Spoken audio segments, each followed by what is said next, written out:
لیکن جیوتی چونکہ مکمل انسانی جسم میں تھی اس لیے عمران نے اسے واپس بھیج دیا۔ اس کے بعد جیوتی نے دوسرا کھیل کھیلا۔ اس نے اپنا وہ روپ ختم کر دیا اور ایک مرتی ہوئی عورت فریال کے جسم پر قبضہ کر لیا۔ اس کی طرح اس کی ایک اور نائب روما نے بھی ایک اور مرتی ہوئی حسین عورت کے جسم پر قبضہ کر لیا تاکہ عمران یا جوزف کسی طرح بھی ان کی اصلیت کے بارے میں معلوم نہ کر سکیں۔ اس دوران عمران نے واقعی اپنی خودآگاہ صلاحیتوں کی بنا پر اس خفیہ مدفون معبد کو تلاش کر لیا۔ جیوتی کو اس کی اطلاع مل گئی۔ اس نے عمران سے پہلے اس معبد کو کھول کر اس میں سے رامیز حاصل کرنا چاہا، لیکن اصل معبد کے گرد قدیم دور کے ایک انتہائی طاقتور جادو کا پہرا تھا، چنانچہ وہ اسے نہ کھول سکی۔ لیکن عمران نے جوزف کی مدد سے اس قدیم دور کے جادو کا توڑ تلاش کر لیا اور وہ اس معبد کی طرف ساتھیوں سمیت روانہ ہو گیا۔ جیوتی اور روما بھی صحرائی شکاریوں کے بھیس میں ان کے ساتھ شامل ہو گئیں۔ عمران کو ان کی اصلیت کا علم نہ ہو سکا، لیکن وہ ان کی طرف سے محتاط ضرور تھا۔ پھر عمران نے وہ معبد کھول لیا اور اس کے اندر جا کر رامیز کو تلاش کیا، اٹھایا اور باہر آ گیا۔ جیوتی اور روما نے رامیز عمران سے حاصل کرنے کے لیے اس پر فائر کھول دیا۔ وہ عمران پر کوئی شیطانی حربہ استعمال نہ کر سکتی تھی کیونکہ انہیں معلوم تھا کہ ان کا کوئی شیطانی حربہ اس پر کام نہیں کرے گا، اس لیے انہوں نے فائرنگ کی۔ لیکن عمران کے ساتھی ہوشیار تھے، اس لیے ان کی فائرنگ بیکار گئی، لیکن اسی لمحے شیطانی نظام کی ایک اور قوت اس کھیل میں ازخود داخل ہو گئی۔ اس کا تعلق شیطانی نظام کے اس شعبے سے ہے جس کا تعلق پانی سے ہوتا ہے۔ بہرحال نتیجہ یہ ہوا کہ رامیز وہ قوت لے گئی۔ جیوتی اور روما دونوں ان عورتوں کا جسم چھوڑ کر فرار ہونے پر مجبور ہو گئیں اور عمران اور اس کے ساتھی بے ہوش ہو گئے۔ جب عمران اور اس کے ساتھیوں کو ہوش آیا تو بازی الٹ چکی تھی۔ ادھر جیوتی اور روما پروفیسر البرٹ کے پاس پہنچے تو پروفیسر نے انہیں خوب ڈانٹ پلائی اور انہیں ایک اور نیا راستہ بتایا کہ اگر وہ عمران کی ساتھی عورت جولیا کو اغوا کر لیں اور اس تک یہ پیغام پہنچا دیں کہ اگر عمران جولیا کو صحیح سلامت حاصل کرنا چاہتا ہے تو وہ رامیز حاصل کر کے ایک ہفتے کے اندر اندر ان تک پہنچا دے، کیونکہ اس پروفیسر کو معلوم ہے کہ اب بھی اگر کوئی اس رامیز کو حاصل کرنے کا کام کر سکتا ہے تو وہ صرف عمران ہی ہے۔ چنانچہ جیوتی نے اپنی شیطانی قوتوں کی مدد سے جولیا کو اغوا کر کے ایک خاص جگہ بند کر دیا ہے اور ساتھ ہی ایک رکا لکھ کر جولیا کی رہائش گاہ پر چھوڑ دیا۔ یہ رکا ان صاحب میرا مطلب ہے صفدر کے ہاتھ آیا۔ انہوں نے اپنے افسر کو اطلاع دی اور ان افسر کے حکم پر یہ رکا ان تک پہنچا دیا گیا۔ ان کے افسر نے عمران سے رابطہ قائم کیا اور اسے جولیا کے اغوا کی تفصیل بتائی اور اس رکے کی بھی تفصیل بتا دی۔ اب عمران جولیا کی رہائی کے ساتھ ساتھ جیوتی، روما اور اس پروفیسر البرٹ کے خاتمے کے لیے کام کر رہا ہے۔ اس بوڑھے نے اس طرح تفصیل بتائی جیسے وہ شروع سے لے کر آخر تک عمران کے ساتھ ساتھ رہا، اور صفدر اور اس کے ساتھیوں کی حالت بے پناہ حیرت کی وجہ سے بگڑ سی گئی تھی۔ انہیں اپنی آنکھوں پر یقین نہ آ رہا تھا کہ یہ بوڑھا غریب سا سبزی فروش یہاں بیٹھے بیٹھے اس قدر تفصیل سے سب کچھ جانتا ہے۔ آپ کو ان ساری باتوں کا علم کیسے ہو گیا؟ صفدر سے نہ رہا گیا تو وہ بول پڑا اور بوڑھا مسکرا دیا۔ یہ معیشت ایزدی کے راز ہیں، آپ ان باتوں کو چھوڑیں۔ آپ اچھے لوگ ہیں، آپ کی میں دل سے قدر کرتا ہوں، اس لیے میں نے آپ کے سامنے سب کچھ تفصیل سے بتا دیا ہے، ورنہ میں تو بس ایک غریب سبزی فروش ہوں اور آپ کو مایوس لوٹ جانا پڑتا۔ بوڑھے نے جواب دیتے ہوئے کہا، بابا کیا آپ بتائیں گے کہ ہمارا افسر دراصل کون ہے؟ اچانک تنویر نے بوڑھے سے مخاطب ہو کر کہا، اور بوڑھے کے ساتھ ساتھ صفدر اور دوسرے ساتھی بھی چونک پڑے، جبکہ بوڑھا بے اختیار ہنس پڑا۔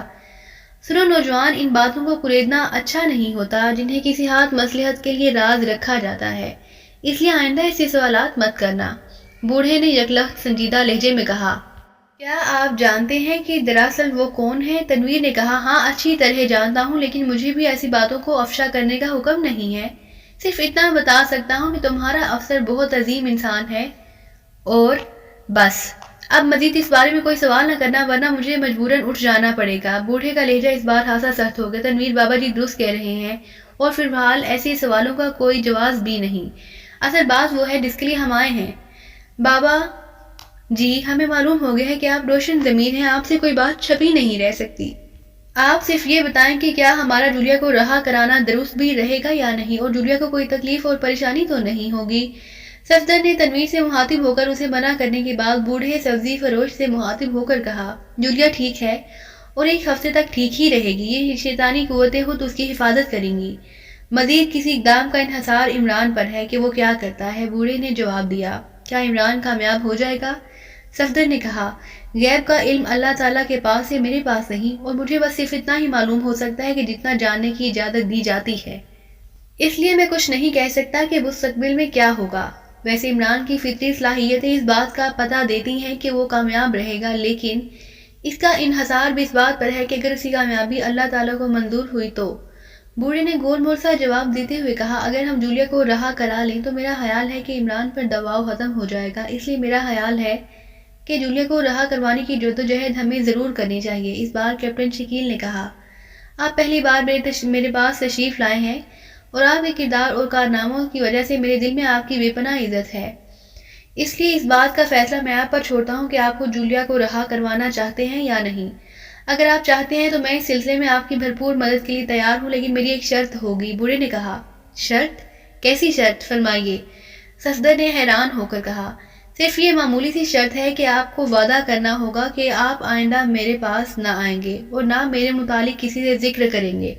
مجھے آپ پر اعتماد ہے کہ آپ وعدہ نبھائیں گے، لیکن اگر آپ نے وعدہ نہ نبھایا تو پھر یہی ہوگا کہ مجھے یہ جگہ اور علاقہ چھوڑ کر کہیں اور جانا پڑے گا۔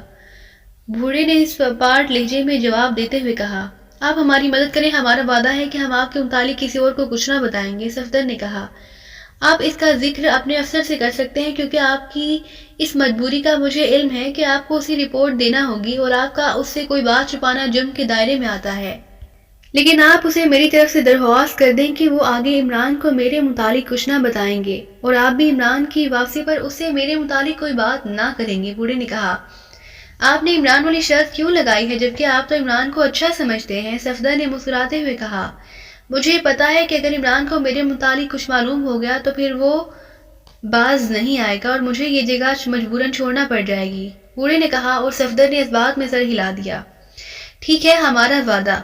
اب آپ ہماری رہنمائی کریں کہ جولیا کہاں ہے اور ہم اسے کیسے رہا کرا سکتے ہیں۔ صفدر نے چند لمحے خاموش رہنے کے بعد کہا، جولیا یہیں دارالحکومت میں ہے۔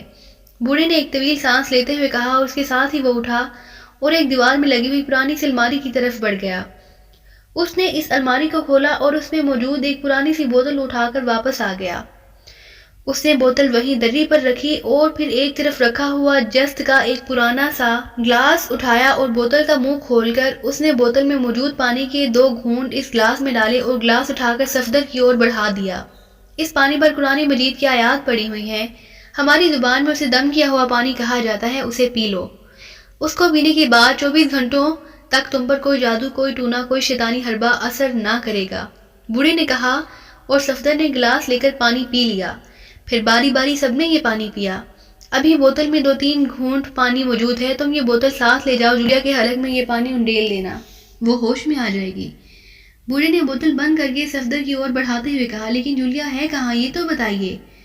میں تمہاری بے چینی کی وجہ سمجھتا ہوں نوجوان، بوڑھے نے تنویر کو دیکھ کر مسکراتے ہوئے کہا اور تنویر بے اختیار جھینک گیا، جبکہ صفدر اور باقی ساتھی بے اختیار مسکرا دیے۔ میرا مطلب تھا کہ تنویر نے شرمندہ سے لہجے میں کہنا چاہا، کسی وضاحت کی ضرورت نہیں ہے۔ بوڑھے نے ہاتھ اٹھا کر تنویر کو روکتے ہوئے کہا اور تنویر ہونٹ بھینچ کر خاموش ہو گیا۔ بابا صاحب، آپ کے قول کے مطابق اس پانی کا اثر 24 گھنٹے تک رہے گا۔ اگر ان 24 گھنٹوں کے اندر ہم نے جولیا کو اس شیطانی روپ سے آزاد بھی کرا لیا تو وہ دوبارہ بھی تو جولیا کو اغوا کر سکتے ہیں یا ایسا ہی کوئی اور حربہ بھی استعمال کر سکتے ہیں۔ کیپٹن نے کہا، ہاں بالکل، اور وہ ایسا کریں گے بھی۔ جہاں تک جولیا کا تعلق ہے اس کی فکر مت کرو، اس کا میں بندوبست کر دوں گا، لیکن جہاں تک کسی اور حربے کے استعمال کا تعلق ہے تو ظاہر ہے شیطان ازل سے یہی کام کرتا چلا آ رہا ہے۔ اب مجھے یہ تو معلوم نہیں ہو سکتا کہ وہ کیا کرے گا اور کیا نہیں۔ بوڑھے نے صاف جواب دیتے ہوئے کہا، بابا جی، کوئی پختہ کام ہونا چاہیے۔ اس بار صفدر نے کہا، کیسا پختہ کام، کھل کر بات کرو۔ بوڑھے نے ہونٹ چباتے ہوئے کہا، کیا ایسا نہیں ہو سکتا کہ ہم اس جیوتی اور اس کے ساتھی کا ہی خاتمہ کر دیں؟ صفدر نے کہا، کیوں نہیں ہو سکتا، لیکن ان کی جگہ دوسری قوتیں لے لیں گی، یہ تو ایک مکمل نظام ہے اور ازل سے چل رہا ہے۔ بوڑھے نے جواب دیتے ہوئے کہا، پھر تو یہ جنگ جاری رہے گی۔ صفدر نے منہ بناتے ہوئے کہا، خیر و شر کی جنگ ازل سے جاری ہے اور ابد تک جاری رہے گی۔ یہ کون سی نئی بات کی ہے تم نے؟ بوڑھے نے منہ بناتے ہوئے کہا، پھر ہمیں کیا کرنا چاہیے؟ آپ کوئی ایسا حل بتائیں کہ جس سے یہ مسئلہ ختم ہو جائے۔ اس بار کیپٹن شکیل نے کہا، دیکھو، سچ بات تو یہ ہے کہ یہ کشمکش اسی طرح چلتی رہے گی، تم تو کیا کوئی بھی اسے مکمل طور پر ہمیشہ کے لیے ختم نہیں کر سکتا۔ صرف قیامت ہی اس کا خاتمہ کرے گی اور پھر روز و جزا کا آغاز ہوگا۔ جہاں تک تمہارا تعلق ہے، تم یہاں صرف اپنی ساتھی لڑکی جولیا کو ان کے چنگل سے رہائی کے لیے آئے ہو، تو بس وہی کام کرو۔ اس کے علاوہ جس طرح تم اپنا کام پہلے کرتے تھے کرتے رہو، وہ بھی خیر کا ہی کام ہے، بس انداز مختلف ہے۔ بوڑھے نے اس بار قدرے اتارے ہوئے لہجے میں کہا، ٹھیک ہے جناب، ہمیں بتائیے کہ جولیا کہاں ہے اور ہم اسے کیسے حاصل کر سکتے ہیں۔ صفدر نے ایک طویل سانس لیتے ہوئے کہا، دارالحکومت کے شمال مشرق میں ساحل سے کافی دور ایک بے آباد جزیرہ ہے جس کا نام سواگو جزیرہ ہے، اور یہاں کے لوگ اس کے بارے میں اچھی طرح جانتے ہیں۔ اس جزیرے میں ایک قدیم مندر بنا ہوا ہے، یہ قطعی سنسان اور غیر آباد مندر ہے، اب اگر مکمل طور پر ٹوٹ پھوٹ چکا ہے اور اس پر اب شیطان اور اس کی ذریات کا قبضہ ہے۔ جولیا وہی تمہیں ملے گی۔ تم نے یہ دم کیا ہوا پانی پیا ہوا ہے، اس لیے شیطان اور اس کی ذریات تمہارا کچھ نہ بگاڑ سکیں گے۔ جیسا میں نے پہلے کہا ہے کہ بوتل میں موجود پانی جولیا کو پلا دینا، وہ ہوش میں آ جائے گی اور بس، اس کے بعد تم سب کچھ بھول جاؤ، اور جیسا کہ تم نے وعدہ کیا ہے کہ تم نے دوبارہ یہاں نہیں آنا، اب تم جا سکتے ہو۔ بوڑھے نے کہا اور اٹھ کر تیزی سے اندرونی دروازے کی اور بڑھ گیا۔ آئیے جناب۔ اعظم حیات نے جو اس دوران مکمل طور پر خاموش اور مؤدب بیٹھا رہا تھا، اٹھ کر کھڑے ہوتے ہوئے کہا، اور وہ سب اٹھ کھڑے ہوئے۔ صفدر نے پرانی سی بوتل اٹھا لی، پھر اعظم حیات کی رہنمائی میں وہ دروازے سے نکل کر گلی میں پہنچے۔ اعظم حیات کو اس کے مکان پر چھوڑ کر وہ سب کاروں کی اور بڑھ گئے۔ پھر جیسے ہی وہ ایک گلی کا موڑ مڑ کر آگے بڑھنے لگے، اچانک تنویر بے اختیار کھلکھلا کر ہنس پڑا۔ بہت خوب، واقعی یہ دلچسپ اور انوکھا نظارہ ہے کہ 20ویں صدی میں رہنے والے اور پاکیزہ سیکرٹ سروس کے ارکان، وہ ارکان جن کی دھوم پوری دنیا میں پھیلی ہوئی ہے، وہ ارکان ایک بوڑھے اور غریب سبزی فروش سے ہدایات لے کر اپنی ساتھی کو چھڑوانے جا رہے ہیں، اور صفدر صاحب تو ہاتھ میں یہ پرانی سی بوتل اٹھائے کیا خوبصورت لگ رہے ہیں۔ واہ، کیا خوبصورت اور منفرد نظارہ ہے، تنویر نے بے اختیار ہنستے ہوئے کہا، اور اس کے ساتھی بھی اس کی بات سن کر بے اختیار ہنس پڑے۔ واقعی یہ ایک منفرد نظارہ ہے، انتہائی منفرد، کیپٹن شکیل نے مسکراتے ہوئے کہا، اور صفدر بھی ہنس پڑا۔ میرا خیال ہے کہ یہ سب کچھ ہمیں کسی اخبار میں شائع کروانا چاہیے تاکہ حکومت کو بھی معلوم ہو سکے کہ وہ سیکرٹ سروس پر اس قدر بے دریغ عوام کا ٹیکس خرچ کرتی ہے، وہ کس قدر بے بس ہیں کہ بوڑھے سبزی فروش سے ہدایات لیتے پھر رہے ہیں۔ تنویر نے ایک بار پھر انتہائی تندیہ انداز میں کہا لگاتے ہوئے کہا، اور اخبار میں یہ بات بھی شائع ہو جانی چاہیے کہ پاکیزہ سیکرٹ سروس کے انتہائی تجربہ کار اور منجھے ہوئے سپر اوور ڈیشنگ ایجنٹس اپنی ساتھی اور سیکرٹ سروس کی ڈپٹی چیف کے اغوا کے باوجود اس کا سراغ نہ لگا سکے، اور ایک بوڑھے اور غریب سبزی فروش نے انہیں بیٹھے بیٹھے جولیا کا سراغ دے دیا۔ صفدر نے مسکراتے ہوئے کہا، مجھے 100% یقین ہے کہ ہمیں بیوقوف بنایا گیا ہے۔ اچانک تنویر نے منہ بناتے ہوئے سنجیدہ لہجے میں کہا، اس جزیرے پر پہنچ کر خود ہی معلوم ہو جائے گا۔ اس بار نعمانی نے کہا، اور پھر تھوڑی دیر بعد ان کی کاریں تیزی سے ساحل کی اور بڑھتی چلی جا رہی تھی۔ گھاٹ سے انہوں نے ایک بڑی لانچ کرائے پر حاصل کی۔ لانچ کے مالک سے ہی انہیں سواگو جزیرے کے محلے حقوق کے بارے میں تفصیلی معلومات حاصل ہو گئیں۔ لانچ کے مالک نے بتایا کہ اکثر لوگ پکنک منانے کے لیے اس غیر آباد جزیرے پر جاتے رہتے ہیں۔ پھر تقریباً 1 گھنٹے کے بحری سفر کے بعد وہ اس غیر آباد جزیرے پر پہنچ گئے۔ جزیرہ واقعی غیر آباد تھا، لیکن وہاں درختوں اور جھاڑیوں کی ایک کثرت تھی۔ وہاں میٹھے پانی کے 2 چشمے بھی موجود تھے، لیکن حیرت انگیز بات یہ تھی کہ اس جزیرے پر درختوں اور جھاڑیوں کے باوجود نہ کوئی چھوٹا بڑا جانور تھا اور نہ ہی کوئی پرندہ۔ وہاں مکمل اور قدرے غیر فطری سا سکوت طاری تھا۔ وہ جزیرے کے مرکزی حصے کی اور بڑھتے چلے گئے، اور پھر اچانک چمگادڑوں کا ایک ہول سا انتہائی بھیانک آوازیں نکالتا ہوا درختوں کے درمیان سے نمودار ہوا، اور دوسرے لمحے چمگادڑ ان پر اس طرح جھپٹے جیسے دشمن اپنے شکار پر جھپٹتے ہیں، اور وہ سب اس اچانک اور خوفناک حملے کی وجہ سے بے اختیار تیزی سے نیچے کی طرف جھکے۔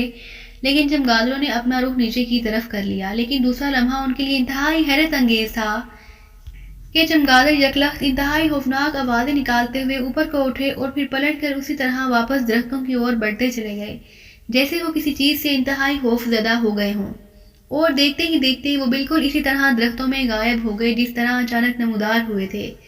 یہ سب کچھ اس قدر تیزی اور برق رفتاری سے ہوا تھا کہ صفدر اور اس کے ساتھی حیرت سے منہ کھولے رہ گئے۔ یہ کیا تھا؟ یہ چمگادڑیں کہاں سے آ گئی اور انہوں نے ہم پر حملہ کیوں کیا تھا؟ یہ تو اس طرح انسانوں پر حملہ آور نہیں ہوتے۔ نے حیرت بھرے لہجے میں کہا، یہ شیطان کی ذریات تھیں، آؤ آگے آؤ، صفدر نے کہا اور پھر وہ تیزی سے آگے بڑھنے لگے۔ حیرت ہے، نہ جانے یہ سب کیا ہے، مجھے تو اپنے ذہن پر شک ہونے لگ گیا ہے، تنویر نے کندھے اچکاتے ہوئے بڑبڑا کر کہا۔ اپنے آپ کو ایزی رکھو تنویر، ایسے بے شمار نظام ہیں جن کا ادراک ہمیں نہیں ہو سکتا۔ ہم ان پر ہنس تو سکتے ہیں، ان کے وجود سے انکار تو نہیں ہو سکتا، لیکن ظاہر ہے ہنسنے اور مذاق اڑانے سے یہ نظام ختم تو نہیں ہو سکتے، صفدر نے تنویر کو سمجھاتے ہوئے کہا۔ لیکن صفدر، اس ترقی یافتہ اور سائنسی دور میں کون ان باتوں پر یقین کر سکتا ہے؟ تنویر نے کہا۔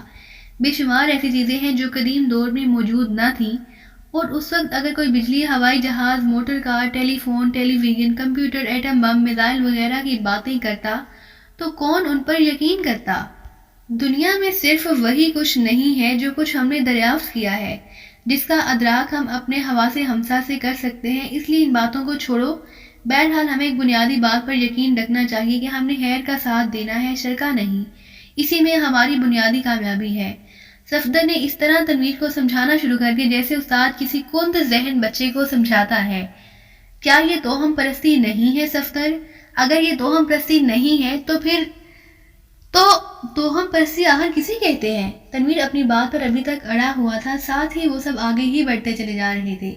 وہم مختلف چیز ہے، کسی چیز کا ادراک وہم کے زمرے میں نہیں آتا۔ وہم ایسی چیز کو کہتے ہیں جس کا وجود نہ ہو اور ہم صرف اپنی ذہنی پراگندگی کی وجہ سے اس کا وجود تسلیم کر لیں، اور نہ صرف اس کا وجود تسلیم کر لیں بلکہ اس کی طرح پرستش شروع کر دیں کہ شرک کے دائرے میں داخل ہو جائیں۔ صفدر نے جواب دیا اور تنویر نے اس بار کوئی جواب دینے کی بجائے صرف کندھے اچکا دیے۔ ابھی وہ تھوڑا سا آگے بڑھے ہوں گے کہ انہیں درختوں کے درمیان ایک خستہ اور ٹوٹی پھوٹی سی مندر نما عمارت دکھائی دینے لگی۔ حیرت ہے، بوڑھا سبزی فروش ایسے جزیروں پر بھی آتا جاتا رہتا ہے، تنویر نے بڑبڑاتے ہوئے کہا، اور اس بار صفدر سمیت باقی سارے ہاتھی بے اختیار مسکرا دیے، لیکن انہوں نے کوئی جواب نہ دیا۔ وہ خوفناک چمگادڑ نہ جانے کہاں غائب ہو گئے ہیں۔ اچانک چوہان نے کہا، ہو سکتا ہے کہ انسانوں کو دیکھ کر فرار ہو گئے ہوں، نعمانی نے کہا، اور پھر وہ سب اس عمارت میں داخل ہو گئے۔ ارے وہ دیکھو جولیا! اچانک صدیقی کی چیختی ہوئی آواز سنائی دی۔ وہ ان سب سے ہٹ کر ایک ٹوٹے ہوئے احاطے میں داخل ہو گئے، اور پھر وہ سب اس کی طرف دوڑ پڑے۔ دوسرے لمحے ان سب کی نظریں حیرت سے پھیلتی چلی گئی۔ وہاں واقعی زمین پر جولیا پڑی ہوئی تھی، اس کی آنکھیں بند تھیں، وہ اس طرح لیٹی ہوئی تھی جیسے اپنے بستر پر سو رہی ہو۔ حیرت ہے، اب تو مجھے بھی یقین آنے لگ گیا ہے کہ واقعی کوئی پراسرار نظام کر رہا ہے۔ مجھے 1% بھی یقین نہ تھا کہ جولیا یہاں ہوگی، تنویر نے انتہائی حیرت بھرے لہجے میں کہا۔ صفدر نے جلدی سے آگے بڑھ کر ہاتھ میں پکڑی ہوئی بوتل کا کارک ہٹایا، اور پھر جولیا کے قریب بیٹھ کر اس نے ایک ہاتھ سے جولیا کے جبڑوں کو بھینچ کر اس طرح کھولا، اور دوسرے ہاتھ میں پکڑی ہوئی بوتل میں موجود 2-3 پانی کے گھونٹ اس کے حلق میں انڈیل دیے۔ جیسے ہی جولیا کے حلق سے نیچے اترا، جولیا کے بے حس و حرکت جسم میں حرکت کے تاثرات نمودار ہوئے، اور صفدر تیزی سے ہٹ کر ایک طرف کھڑا ہو گیا۔ آؤ باہر آ جاؤ۔ اس طرح جولیا اچانک ہمیں اپنے گرد دیکھ کر پریشان ہوگی، اسے اپنے آپ کو سنبھالنے دو، صفدر نے کہا، اور تیزی سے دوسری طرف کو مڑ گیا۔ باقی ساتھی بھی خاموشی سے اس کے پیچھے چلتے ہوئے دوسری طرف کو بڑھ گئے۔ پھر چند لمحوں بعد انہیں ٹوٹی ہوئی دیوار کی دوسری طرف جولیا کی کراہ سنائی دی۔ یہ میں کہاں آ گئی ہوں؟ یہ کیا ہے؟ چند لمحوں بعد جولیا کی انتہائی حیرت میں ڈوبی ہوئی آواز سنائی دی۔ تم یہاں اکیلی نہیں ہو جولیا، ساری سیکرٹ سروس یہاں موجود ہے، صفدر نے اونچی آواز میں کہا۔ صفدر کی آواز، او کیا یہ خواب نہیں ہو سکتا؟ جولیا کی چیختی ہوئی آواز سنائی دی، اور صفدر نے اپنے ساتھیوں کو اندر چلے جانے کا اشارہ کیا۔ یہ خواب نہیں، حقیقت ہے، صفدر نے احاطے میں داخل ہو کر مسکراتے ہوئے کہا۔ جولیا اٹھ کر بیٹھ گئی۔ صفدر اور اس کے پیچھے احاطے میں داخل ہوتے دوسرے ساتھیوں کو دیکھ کر جولیا کی آنکھیں حیرت سے پھیلتی چلی گئیں۔ کیا مطلب ہے؟ یہ سب کیا ہے؟ میں تو اپنی فلیٹ میں سو رہی تھی۔ پھر جولیا نے ایک جھٹکے سے اٹھ کر کھڑے ہوتے ہوئے کہا، تم پوری طرح ہوش میں آ جاؤ تاکہ تمہیں تفصیل بتائی جا سکے، صفدر نے مسکراتے ہوئے کہا۔ تفصیل؟ کس قسم کی تفصیل؟ جولیا نے حیران ہوتے ہوئے کہا، اور جب صفدر نے مختصر طور پر اس کے اچانک اور پراسرار طور پر فلیٹ سے غائب اور وہاں پائے جانے والے ڈکے کے متعلق بتایا تو جولیا کے چہرے پر ایسے تاثرات ابھر آئے جیسے اسے صفدر کی بات پر ذرہ برابر بھی یقین نہ آیا ہو۔ اگر تمہیں میری بات پر یقین نہ آ رہا ہو تو تنویر سے پوچھ لو، انہیں بھی ان ساری باتوں پر اس وقت تک یقین نہ آ رہا تھا جب تک اس نے تمہیں یہاں نہیں دیکھ لیا، صفدر نے مسکراتے ہوئے کہا۔ صفدر درست کہہ رہا ہے جولیا، یہ سب کچھ انتہائی پراسرار اور انتہائی عجیب ہے۔ میرا تو ذہن ابھی تک تسلیم نہیں کرتا، لیکن اب میں کیا کروں؟ تمہاری موجودگی نے مجھے ان باتوں پر یقین کرنے پر مجبور کر دیا ہے، تنویر نے جواب دیا۔ انتہائی حیرت انگیز، مشرق واقعی مشرق ہے۔ حالانکہ مجھے یہاں رہتے ہوئے طویل عرصہ ہو چکا ہے، لیکن آج تمہاری باتیں سن کر اور اپنے آپ کو یہاں اسی لباس میں پا کر جس لباس میں اپنے فلیٹ میں تھی، مجھے مشرق کا یہ حیرت انگیز اور نیا رخ نظر آ رہا ہے۔ جولیا نے ایک طویل سانس لیتے ہوئے کہا اور صفدر مسکرا دیا۔ پھر وہ سب اس کھنڈر نما عمارت سے باہر آ گئے۔ صفدر نے اب جولیا کو اعظم حیات سے ملنے اور پھر اس کے ساتھ اس بوڑھے سبزی فروش تک پہنچنے اور اس سے ہونے والی باتوں کی تفصیل بتا دی، اور جولیا یہ سب کچھ اس طرح سن رہی تھی جیسے بچے کوئی پراسرار کہانی سنتے ہیں۔ حیرت ہے، انتہائی حیرت ہے، بلکہ اب تو یقین کرو کہ میری حیرت کا سٹاک ہی ختم ہو گیا ہے، جولیا نے بے اختیار ہو کر کہا، اور صفدر کے ساتھ ساتھ باقی سب ساتھی بھی جولیا کی بات سن کر مسکرا دیے۔ اچانک ایک جھاڑی میں سے قدرے سیاہ رنگ کا دھواں سا نمودار ہوا اور وہ سب بے اختیار ٹھٹک کر رک گئے۔ چند لمحوں بعد دھواں فضا میں اس طرح مجسم ہو گیا کہ دھوئیں سے ایک عجیب ٹیڑھا میڑھا سا انسانی ہیلا نظر آنے لگ گیا۔ وہ سب انتہائی حیرت سے دھوئیں کو دیکھ رہے تھے۔ چند لمحوں تک دھواں اسی طرح مجسم رہا اور پھر تیزی سے فضا میں بکھر کر غائب ہو گیا۔ یہ کیا تھا؟ جولیا نے حیران ہو کر کہا۔ پتہ نہیں، بہرحال آؤ، صفدر نے کہا، اور وہ سب تیزی سے ایک بار پھر ساحل کی اور بڑھنے لگے۔ لیکن جیسے ہی وہ ساحل کے اس حصے پر پہنچے جہاں انہوں نے لانچ کو چٹان سے باندھا تھا، وہ سب یہ دیکھ کر بے اختیار اچھل پڑے کہ ان کی لانچ دور سمندر میں تیزی سے اس طرح بہتی چلی جا رہی تھی جیسے کوئی باقاعدہ چلا رہا ہو، لیکن لانچ خالی تھی۔